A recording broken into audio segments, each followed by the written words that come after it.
Zehoovians to our third Zehoo video. I'm going to be doing a lot more making with you during this one rather than telling a story for two reasons. One, I'm doing some very interesting things, I think, and two, the third book I have isn't one of the best ones, and from experience you guys don't really like it, so I might just not read that one to you. So today we're going to be making some salt dough creations all about Pesach, because we're so close to Pesach. Depending on when you watch this, we're only days away though. So you're going to need a few ingredients and a few bits and pieces. So one thing is flour, another is salt to make salt dough, and some water. Try not to spill it everywhere like I just spilled my first one. That's okay. A measuring cup and a bowl, and then things to create with. So I'm using a fork and toothpicks and a spatula to get it out of the bowl, and a rolling pin for later on.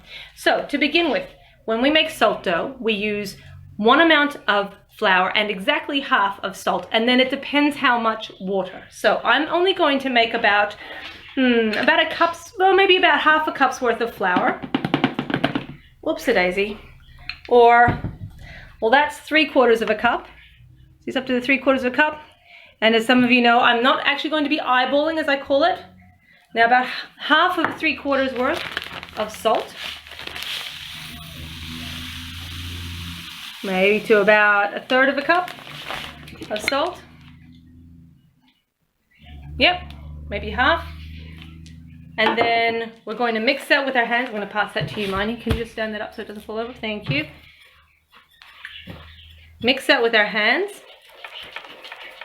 If you've got jewelry on, now's the time to take the jewelry off so that it doesn't get caked in salt dough. Lovely. And then a little bit of water in. I'm going to pour bit by bit. Use your fingers, get in, get messy. Oh, a mat to work on is probably a good idea as well. Now, it's going to start off really sticky. Right now it's super sticky. I'm going to work it with our hands.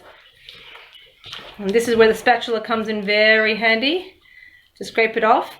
This is not good dough to eat. And remember, like when we're at shul, try to keep it in the bowl, on the table, off the floor. It's going to get messy, but I'm sure your parents would appreciate it if you keep it in the bowl, on the table, and off the floor. All right. Get that. This is too dry now. A little bit more water.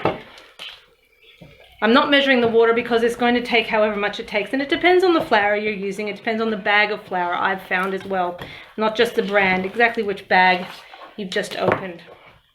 Now, a little bit more water for this. Because, oops, that's probably way too much.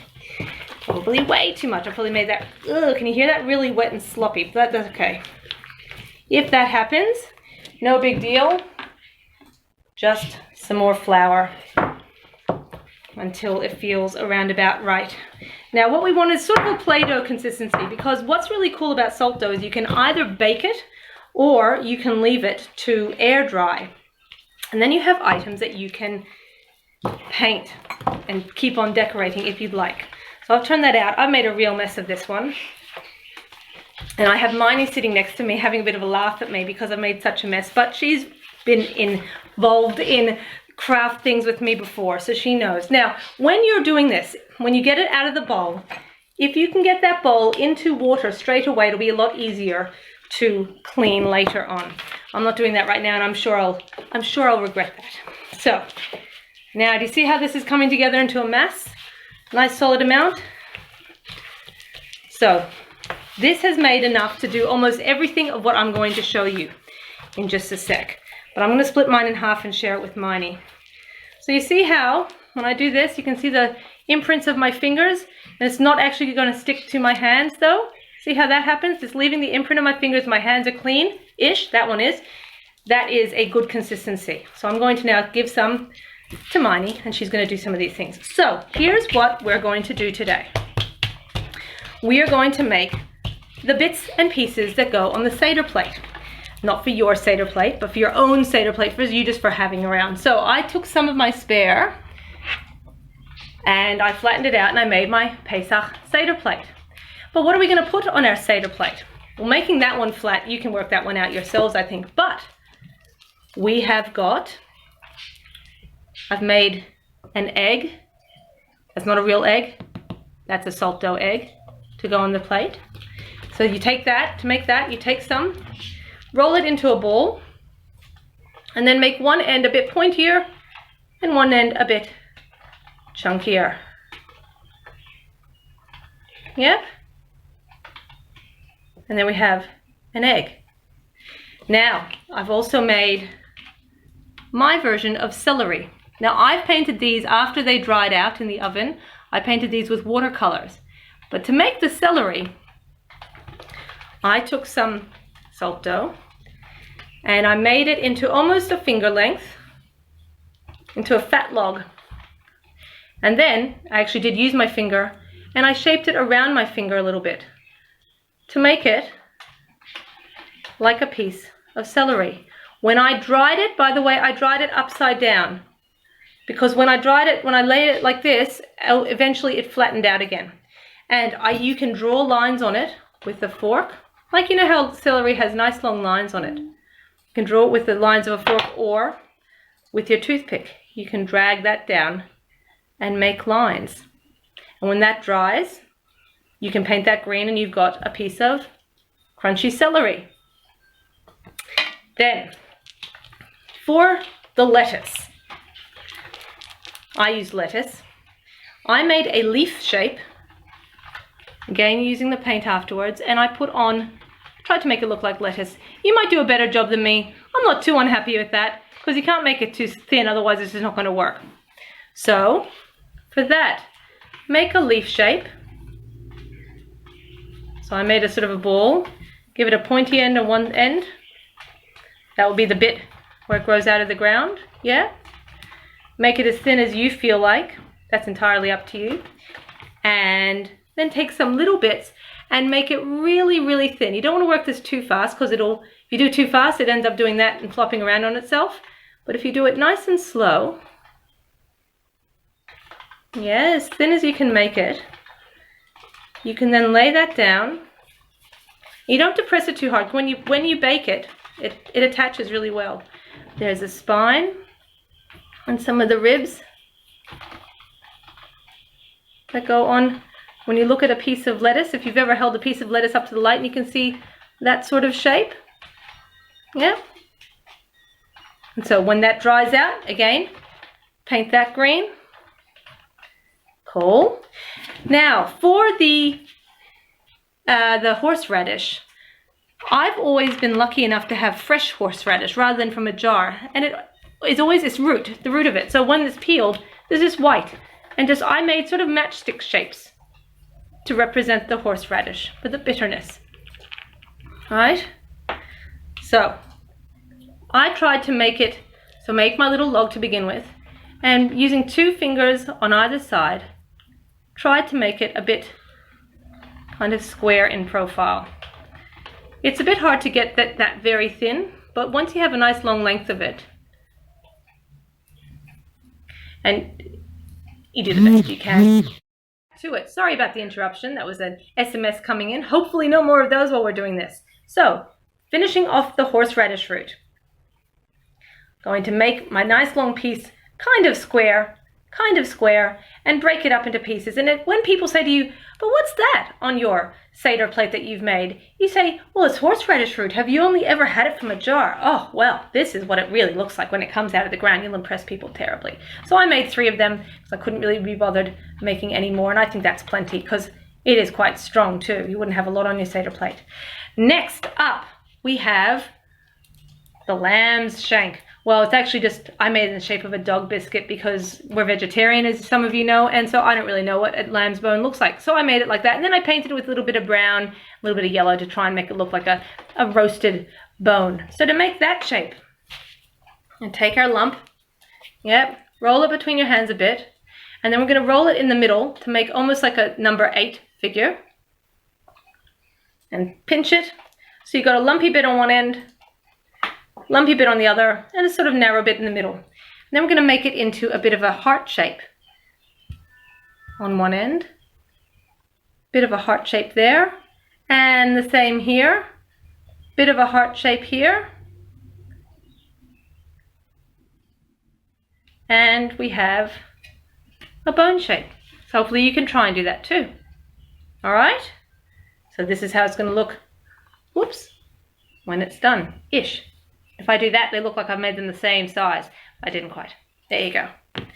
And last but not least is charoset. Now, charoset, if I made that out of salt dough like this, it would look like a lump. And people say, what is that?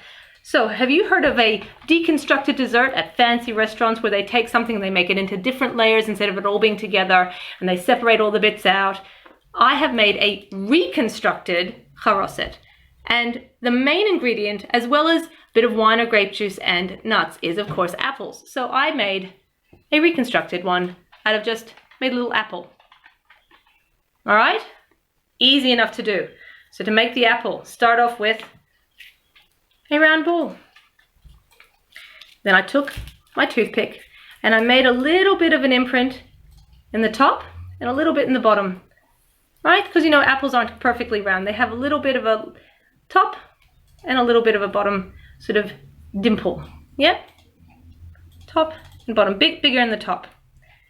Then I made a teeny tiny leaf. So I'm going to come in nice and close. Teeny tiny leaf. So make it with a little stem and a little pointy bit. You don't want it to be too big. That's probably too big. So I'm going to make that half as big. So make it into a little ball. Flatten it out. And then pinch a bit off for the stem. And put a little point for the top. And then you can just drape the stem bit in here. And when you dry it, it'll all stick together. And then to make the stem itself, just a very small bit, just roll, very little snake. You might need to then back to the toothpick and make more space. Make a bit more space for your stem. And there you will have, where is it? An apple. Is that okay? Beautiful. Now, you might find you have some spare dough, depending on how much you made. I went ahead and made a few other things. I made a matzah. Now, sometimes when we've made our matzah ourselves at shul, we've ended up with one shape like this, more like a shmura matzah, right? And some of you really like it to be straight like this. So you can get a little knife and cut a straight edge, or you can make a round bit. And can you see the holes that I made on there? That's again using the fork. So pinch off your little bit. I'm going to make this one round just to show you. Just press it between your fingers. You can use a rolling pin if you really want. I don't think you need it. I only use a rolling pin to make my actual Pesach Seder plate. Just pinch it out and then put it on your work mat. And with the fork, do some holes, some dots. Don't press too hard. You don't want it to get stuck to your mat if you're going to put it in the oven. Because if it goes in the oven, it doesn't go on a plastic mat, it goes on a metal mat. There's my matzah. And when that's dried out, a little bit of brown on that, looks like a piece of matzah. You don't want to cover it completely. You could make a pink matzah, does not have to be brown. This is all creative, do what you would like to do. I've still got some left. So after this, I made some of the plagues. The easiest would be, here's some of my hail.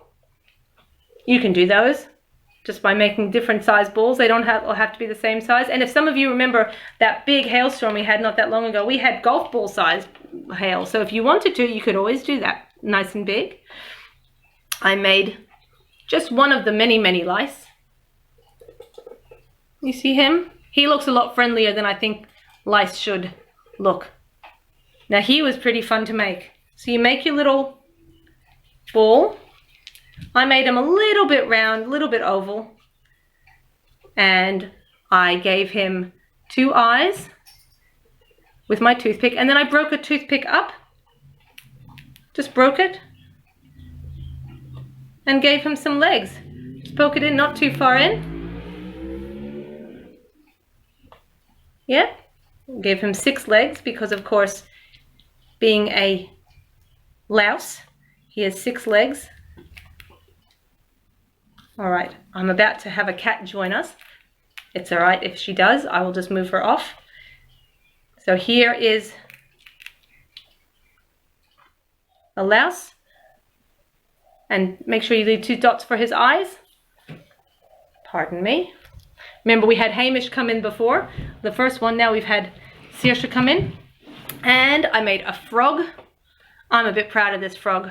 He looks very friendly. I just couldn't make a mean frog. I didn't know how to. I didn't feel it was right to make a mean frog. I don't think he meant to be the pest that he was. So to make the frog a lump for the body, 2 smaller lumps for the eyes. And again, you don't have to push it on too hard. It will all come together in the oven.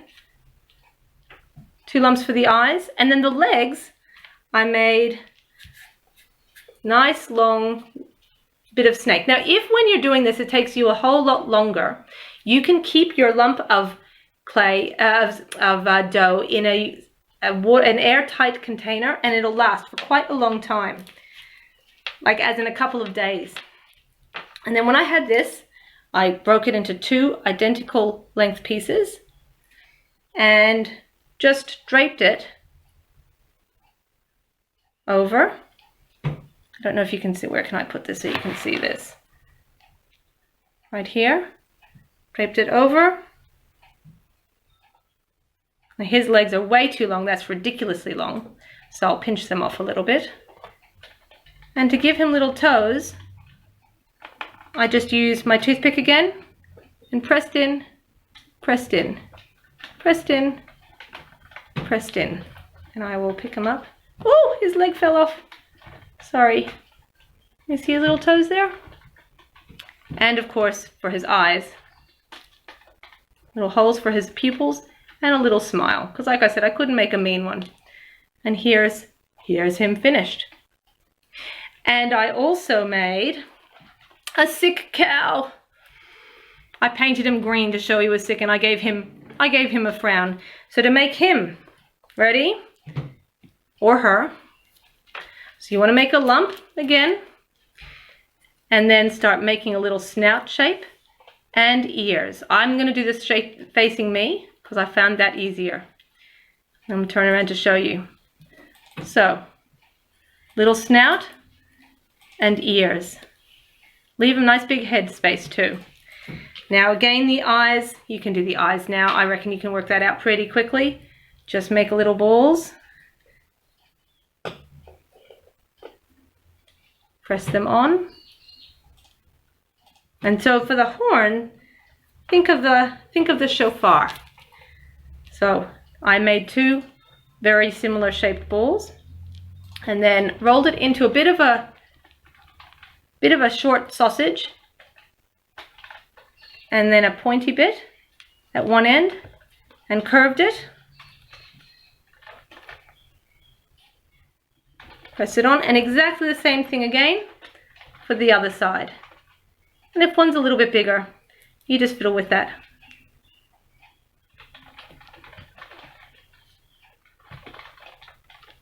Okay? And don't forget to give him a sad face, because all the cattle got very, very sick, as you know, in the plagues. So a sad, sad face. Oh, and dots in the eyes. There you go. And then you can paint him when he's dry. I gave him a bit of yellow around his mouth, green eyes, and green cheeks to show how sick he felt. Okay, and last, I made a lion to mean like the terrible beast, and I forgot to paint his nose, but that's okay. So for the lion, and I'm just about out of clay, so I might have to take some of my other clay. We make a disc for his mane. Here comes Saoirse again. We make a disc for his mane. Yep. And then we make a ball, another disc, sort of ball shape for his face. Leave that one a bit lumpier. Yep, so you sort of got like a pizza with a pie sitting on top. And a little nose. And little eyes. And I also made ears. So for the ears, I made 2 little balls. I'll show you, sort of manipulate them with the... Okay, so to make the ears look more ear-like, I sort of use the the toothpick to flatten them out a little bit. And then we want to give him eyeballs. And then for the mane, just use the toothpick to make lines. And when you paint him orange, he will hopefully look like a lion. I'll finish him round quickly and show you his other iteration. So there you go. Now, if you're feeling super, super creative, you might want to try making a wine goblet. I'm not sure mine turned out all that well. That was really hard to dry that. Mine's very wonky, but I tried. You might do a better job and be able to send me a picture. So here you have our Pesach plate. Oh, I'm not going to be able to show you without it falling. I'll do it this way. The Pesach plate. And some of our matzah. And some of our plagues. I hope you had fun. I hope you can send me some photos of what you've made. Don't eat them. Doesn't taste very good. And remember, wait till they're dry to paint them. And let me know if you've done anything differently. For me, because it's almost Shabbat, I'm going to say Shabbat Shalom. And Chag Sameach. I hope you have a wonderful Seder. And it's going to be all this sort of thing, isn't it? We're not going to be sitting around together. People will be doing Zoom together. And have a wonderful time. And I will hopefully see you soon. Bye.